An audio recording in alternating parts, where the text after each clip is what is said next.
O governo autoriza reajuste dos preços de medicamentos em até 10,89%. Esse aumento passou a vigorar desde a última sexta-feira, de acordo com a Câmara de Regulação do Mercado de Medicamentos. Esse é o segundo maior reajuste aplicado desde 2005, conforme dados divulgados pela Anvisa. A gente vai falar sobre esse reajuste com a Maria Inês Dolce, advogada, especialista na defesa do consumidor. Ela é presidenta da ONG Internacional de Defesa do Consumidor, a Consumare, de países de língua portuguesa, e também integrante da Comissão Permanente de Defesa do Consumidor da OAB. Maria Inês, um prazer enorme recebê-la. A gente já estava com saudade de você há muito tempo, que a gente não tem você no nosso jornal. Bom dia, seja muito bem-vinda. Muito bom dia, uma satisfação enorme falar com você e seus ouvintes, e tratando sempre da defesa do consumidor, né?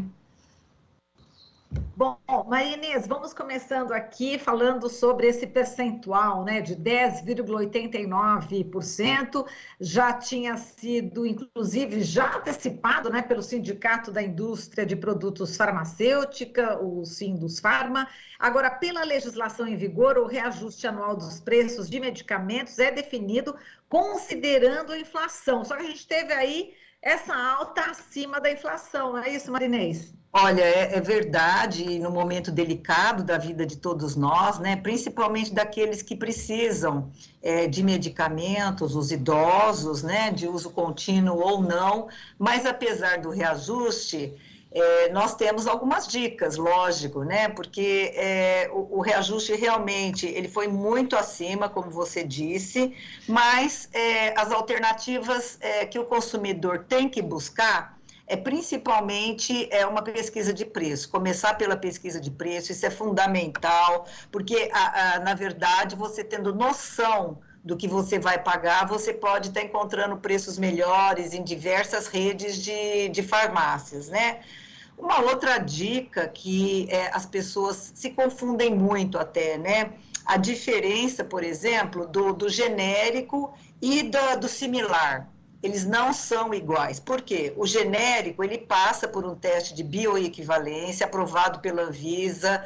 O similar, nem sempre isso acontece, a maioria das vezes não. E, portanto, o consumidor acaba, às vezes, levando um medicamento que não vai ter a sua função, né? E sem contar que esses laboratórios não estão ali registrados, o medicamento não está registrado na Anvisa, e, portanto, preocupa a respeito da efetividade daquele medicamento, né? Agora, o que é muito importante é o consumidor, por exemplo, quando vai no seu médico, pedir ali uma receita aonde conste o princípio ativo, né? Porque com base no princípio ativo, ali na prescrição, é que ele pode, então, estar procurando bons preços também, né? Então, ele vai ter mais opções. Existem os programas também, vários programas que os consumidores podem se inscrever, né? Principalmente aqueles que usam medicação, né? Medicamento de uso contínuo e, portanto, eles podem ter até gratuitos, que são as farmácias populares, né? E inclusive vai com uma receita, nem sempre precisa ser receita do médico do SUS, então o consumidor tem que se informar para que ele possa estar economizando, né? Além disso, muitas farmácias, por meio de laboratórios, oferecem programas de fidelidade. Então, se você se inscreve nesses programas, dependendo do medicamento, você pode ter um bom desconto também. E as pessoas às vezes não sabem, então acabam, né, no desespero comprando ali medicamentos que poderiam ser mais baratos, que elas poderiam estar economizando. Exato, isso é importante também diante da situação, né, que o setor público de saúde se encontra no Brasil. A gente vê aí relatos, né, de pessoas que vão até os postos de saúde para conseguir o remédio, né, que tem direito, não consegue e, enfim, porque não tem o dinheiro, mas vamos supor até que consiga esse dinheiro, não vai conseguir pagar o remédio que cada vez está mais com preço mais alto, né, Marinês? É um problema que a gente verifica também em relação à questão dos reajustes. Está havendo aí realmente muito problema nessa questão de como fazer essa regulação de preço dos remédios? É importante que se avance na regulação desses preços? Sem dúvida nenhuma, a necessidade de uma boa regulação não é fácil, né, porque a lista é imensa, mas a necessidade, sim, de alguns medicamentos, pelo menos, ter uma regulação, né? Agora, o setor tem muita concorrência, todos nós sabemos, portanto, o consumidor, ele às vezes fica muito confuso, né? Às vezes ele paga 2 vezes, se acredita? Porque se ele tem um plano de saúde, às vezes dá direito a medicamento, e às vezes ele acaba pagando o plano de saúde que tem a cobertura já para um medicamento, ou para poder estar economizando, ele deixa de fazer isso. Agora, a regulação no Brasil, nós sabemos que é demorada, né? Se demora muito, muitos anos, a concorrência, né, entre os diversos setores, o que coloca em risco, na verdade, uma boa efetividade, né, da regulação. Mas nós não podemos desanimar como consumidores, a gente tem muitas alternativas, né? Essas são algumas, essas que a gente comentou rapidamente, são algumas delas, mas há outras alternativas também que se pode utilizar para poder ter medicamentos mais baratos, principalmente sabendo que você vai tomar um medicamento de uso contínuo. Né? Outra coisa também que não prosperou no Brasil e que é muito importante é o medicamento fracionado, que poderia baixar o custo também, né, do medicamento. Então, essa é vamos dizer, uma luta grande e antiga da defesa do consumidor e que não consegue avançar, né, porque precisa ali ter a disposição dos laboratórios, das grandes indústrias em querer fazer isso. Porque você poderia também estar economizando do ponto de vista do lixo que você tem dentro de casa, porque às vezes você vai precisar de um medicamento para ser utilizado por 7 dias, e você acaba comprando medicamento que só tem para 10, então essa sobra vai ficando em casa, gerando um lixo desnecessário e até preocupante do ponto de vista até de um acidente de consumo, porque hoje muitas embalagens são parecidas. Né? E se você fica desatento e não olha direito, você pode estar tomando um medicamento errado, inclusive, né? Então, seria bom para todos se pudesse também avançar essa questão do fracionamento do medicamento. Exato. Agora, tem um projeto, né, no Senado, um projeto de lei que pode, né, alterar essas regras, né, para a definição dos preços dos medicamentos aqui no nosso país. Está em tramitação. Ainda o presidente, né, do Senado, Rodrigo Pacheco, ele ainda também não colocou, né, para votação.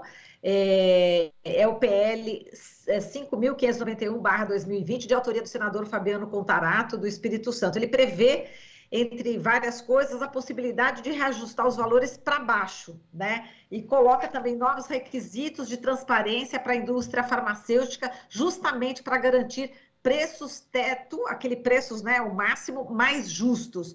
Esse é um projeto também que seria importante para a gente poder exatamente coibir aí os abusos, né, Marinês? Olha, sem dúvida nenhuma, mas nós sabemos que isso demora um bom tempo, né?